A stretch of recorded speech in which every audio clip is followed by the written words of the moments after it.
drug, remdesivir, to be safe and effective against the Ebola virus in 2018 and 19. I'm the one that opened the study to read it in the New England Journal of Medicine, only to find out the drug actually was taken out of the study halfway through it because it had a mortality rate of 53.1%. And of the 4 experimental drugs in the trial, it had the highest. It was the only one that had over 50% death rates. And I was disgusted. Another disturbing thing was Anthony Fauci and his department at the NIH, the reason why I knew he was lying in May 2020, he funded that entire study for the entire year. It was just his department, NIAID, funded the entire study. There was 4 drugs put into it. 3 other drugs had lower mortality rates than remdesivir. 2 of them were allowed to continue to the end of the study. And those were the monoclonal antibodies you're hearing about right now. They had lower death rates than the remdesivir and the second drug called ZMapp, which had a death rate of 49%. So I knew he was lying that it was proven safe and effective. Was it proven safe and effective, Ryan Cole, Ben Marble? No, it was proven to be the deadliest drug in the actual trial. So I actually went to the second study that quoted on NIH.gov's website, that quoted in March 2020, 2 months before this memo. This guy making the decisions for all of you who are going to be exposed to a virus going around the world, for all of you and your loved ones, he quoted a second study that was done 2 months earlier by Gilead Sciences itself, who owns the patent of remdesivir. They did 53 COVID-19 patients from Japan, Canada, and America. And this is what I couldn't believe. Their own findings that they published, that Anthony Fauci was saying it also proved to be safe and effective for all of you and your loved ones in America. 23% of all 53 people in 10 days or less had kidney failure, multiple organ failure, hypotension, and septic shock. And if you ask any of these docs, including the guy on the screen, all 4 of those are lethal side effects. It's a risk of death. There was 8% of the rest of them who had to be taken off the drug before day 10 because they experienced such severe liver failure and acute kidney failure. Some even needed acute kidney transplants before the 10 days. And this is the drug he chose. Now, why did I get upset? This is what was amazing. If you really want to know what made me upset, was inside of April, May of 2020. All you kept hearing was, when you treat COVID-19 patients around America, but particularly in New York State, all the media was saying, as we treat this respiratory virus, we have never seen a respiratory virus ever start attacking the kidneys like this one does on day 3, 4, and 5. Not only are we short on ventilators to help these patients breathe, we need more dialysis machines. We're short on those.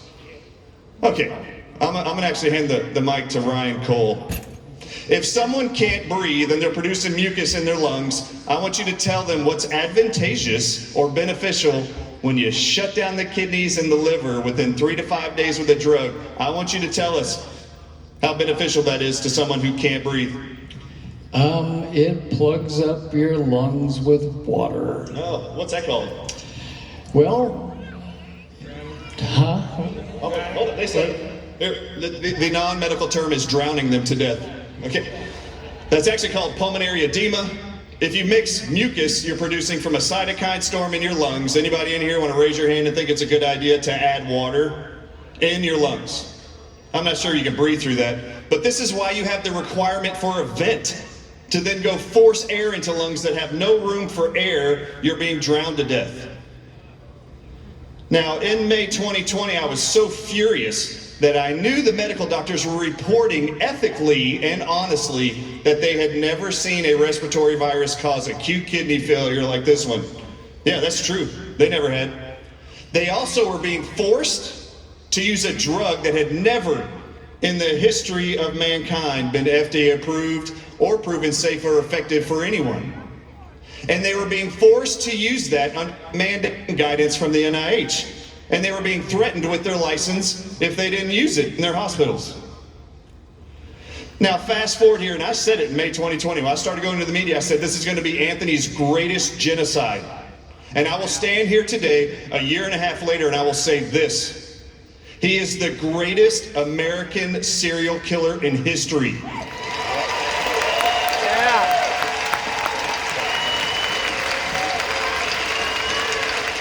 Listen to me.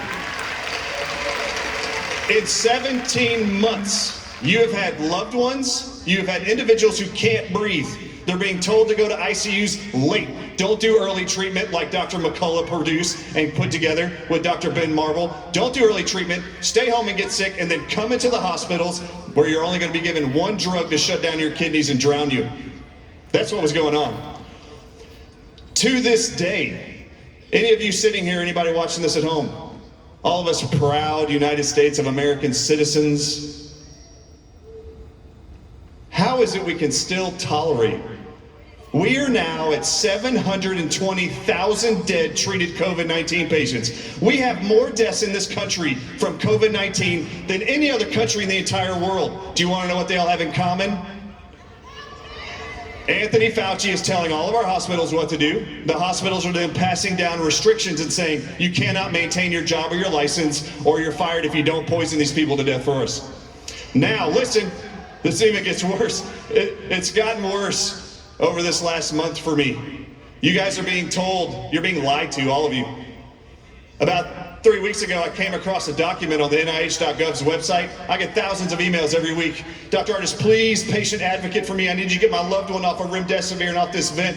They're in acute kidney failure by day 3 and 4. Yeah, I know. I've been warning you to stay away from hospitals for the last year and a half. NIH.gov's website, everybody make a note. It's actually on their website, ivermectin as a treatment for COVID-19, just as approved as remdesivir. And it was put on a table on NIH.gov's website, dated and last updated July 8th, 2021. Have you guys heard in the media anything about how ivermectin is an approved drug for human adults in America in the last 3 months?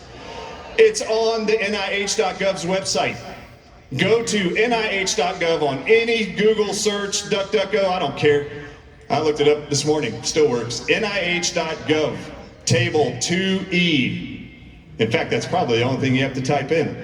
There have been so many hundreds of thousands, if not millions of searches for this since I've been in the media pushing this, that everybody's been looking it up. Table 2E, characteristics of antiviral agents approved or under evaluation for treatment of COVID-19. Remdesivir is first, ivermectin is second.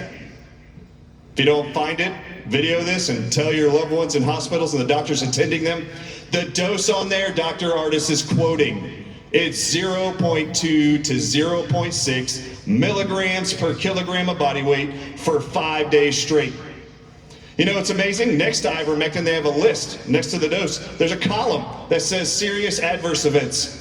You know what's not on ivermectin's listed side effects?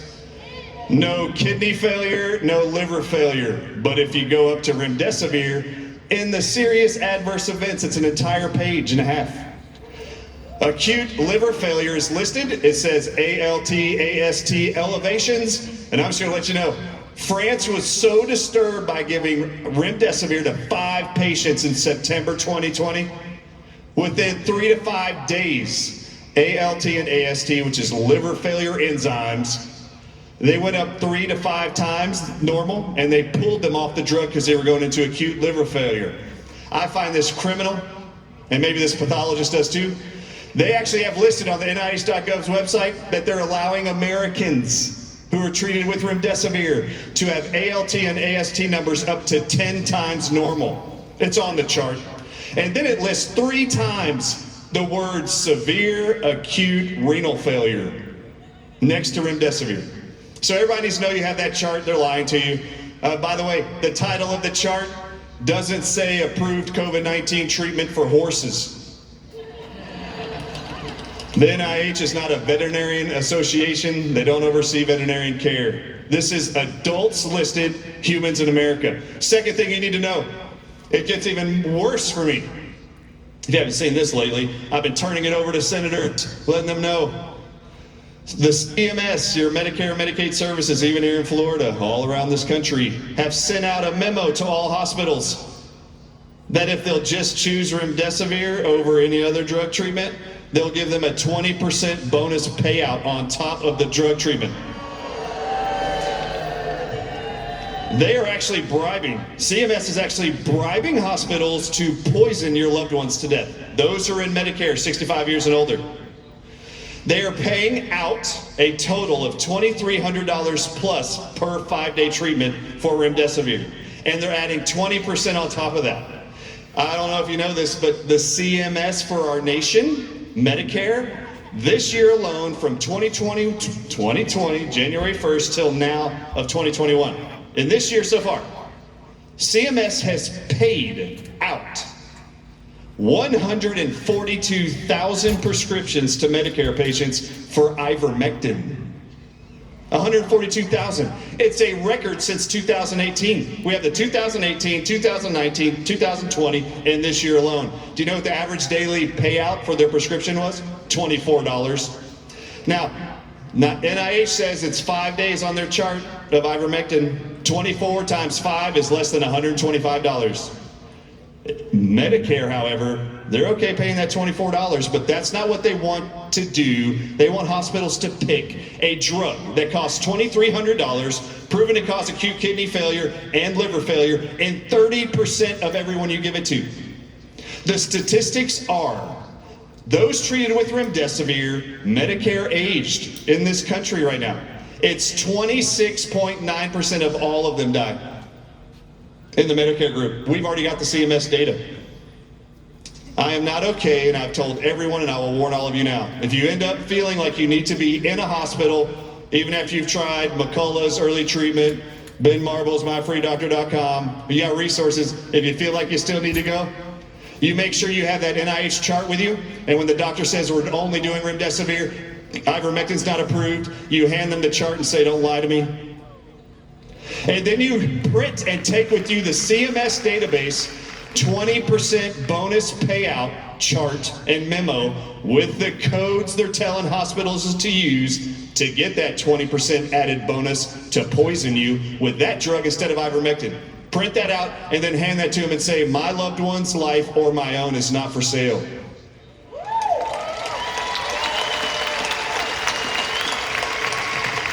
Early treatment works. There are things that work. You just have to look and rationalize. At the end of 2020, we had 550,000 dead Americans, supposedly from COVID-19. 90% of them, I'm sure, were remdesivir poisoning.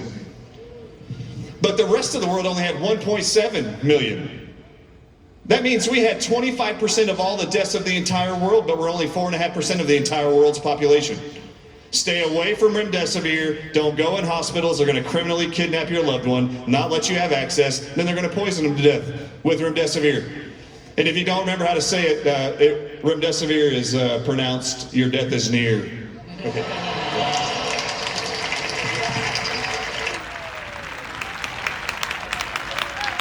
I hope you carry.